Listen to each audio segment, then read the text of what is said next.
बहुत समय पहले की बात है। एक सुंदर और समृद्ध राज्य था जिसका नाम था सुखपुर। यह राज्य अपनी हरियाली, स्वच्छता, विद्या और संस्कृति के लिए दूर दूर तक प्रसिद्ध था। इस राज्य के राजा थे वीरेंद्र, जो बहुत पराक्रमी, साहसी और न्यायप्रिय थे। उनकी रानी का नाम था सुमित्रा, जो बुद्धिमान, सौम्य और प्रजा के प्रति अत्यंत दयालु थीं। दोनों में आपसी प्रेम गहरा था, लेकिन स्वभाव में थोड़े अंतर भी थे।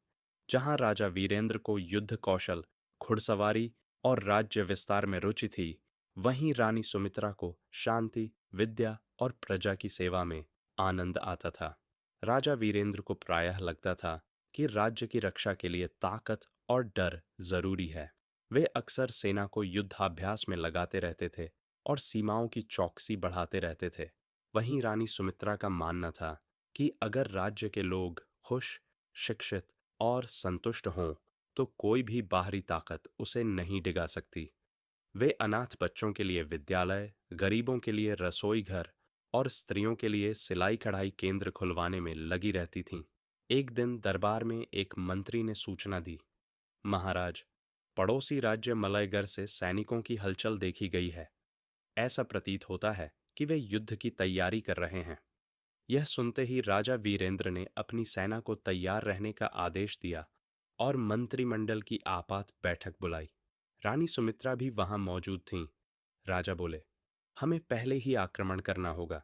इससे पहले कि वे हमारे राज्य की ओर बढ़ें, हमें उन्हें रोकना होगा। लेकिन रानी ने विनम्रतापूर्वक कहा, महाराज, क्या हमने उनसे संवाद स्थापित करने की कोशिश की? हो सकता है वे भी हमारी तरह भ्रम में हों। युद्ध आखिरी उपाय होना चाहिए, पहला नहीं। राजा थोड़ी देर चुप रहे, फिर बोले, तुम्हारी बात में दम है सुमित्रा। एक दूत भेजा जाए और शांति वार्ता का प्रस्ताव दिया जाए।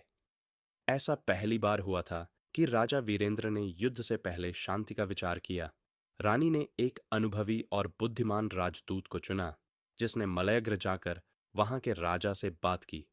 चौंकाने वाली बात यह थी कि मलयगढ़ के राजा को भी यही भय था कि सुखपुर हमला करने वाला है। इसलिए वे अपनी सुरक्षा के लिए सेना को तैयार कर रहे थे। जब दोनों पक्षों को सच्चाई का पता चला, तो एक समझौता हुआ और युद्ध टल गया। दोनों राज्यों के बीच व्यापार, संस्कृति और शिक्षा का आदान प्रदान शुरू हुआ। राजा वीरेंद्र को रानी की सूझबूझ से बहुत प्रभावित हुए। उन्होंने महसूस किया कि बहादुरी केवल तलवार चलाने में नहीं, बल्कि बुद्धिमत्ता से संकट सुलझाने में भी होती है। इसके बाद उन्होंने अपने शासन में रानी की सलाह को और अधिक महत्व देना शुरू किया। कुछ ही महीनों में सुखपुर राज्य और अधिक उन्नति करने लगा। किसानों के लिए सिंचाई की नई योजना बनी, स्त्रियों को व्यवसाय में सहयोग मिलने लगा और युवाओं के लिए ज्ञान केंद्र स्थापित किए गए। रानी सुमित्रा स्वयं प्रत्येक गांव जाकर स्त्रियों और बच्चों से मिलती, उनकी समस्याएं सुनती और उन्हें समाधान बताती। राजा अब पहले से शांत और संतुलित हो चुके थे। वे रानी के साथ मिलकर हर निर्णय लेने लगे। एक बार राज्य में भीषण सूखा पड़ा, फसलें बर्बाद हो गईं, जलाशय सूख गए और लोगों में हाहाकार मच गया। राजा वीरेंद्र ने तुरंत अपनी सेना को राहत कार्य में लगा दिया, लेकिन खाद्य भंडार सीमित था। उस समय रानी ने सुझाव दिया कि पड़ोसी राज्यों से मदद ली जाए और मंदिरों, राजकोष से भंडारण खोला जाए। राजा ने बिना संकोच यह निर्णय स्वीकार किया। धीरे धीरे सुखपुर इस संकट से बाहर निकल आया। प्रजा ने दोनों को देवताओं के समान सम्मान देना शुरू कर दिया। लोग कहते, हमारे राजा शक्तिशाली हैं, लेकिन हमारी रानी हमें माता की तरह संभालती हैं। एक दिन महल में बैठे बैठे राजा वीरेंद्र ने रानी से कहा, सुमित्रा, तुम्हारे बिना शायद मैं केवल एक योद्धा रह जाता। तुमने मुझे एक सच्चा राजा बनाया है, जो केवल युद्ध नहीं, बल्कि शांति और प्रजा की भलाई के लिए भी सोचता है।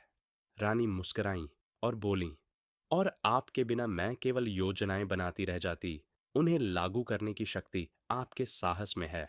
उनकी बातचीत सुन रहे राजकुमार युवराज अर्जुन ने वहीं प्रण लिया कि वह भी एक दिन अपने माता पिता की तरह न केवल वीर, बल्कि विवेकशील और प्रजावत्सल राजा बनेगा। समय बीतता गया। सुखपुर एक आदर्श राज्य बन चुका था, जहां न्याय, प्रेम और समृद्धि का साम्राज्य था। राजा और रानी दोनों ने यह सिद्ध कर दिया कि एक सच्चे शासक का दिल न केवल तलवार में बल्कि करुणा और विवेक में भी होता है।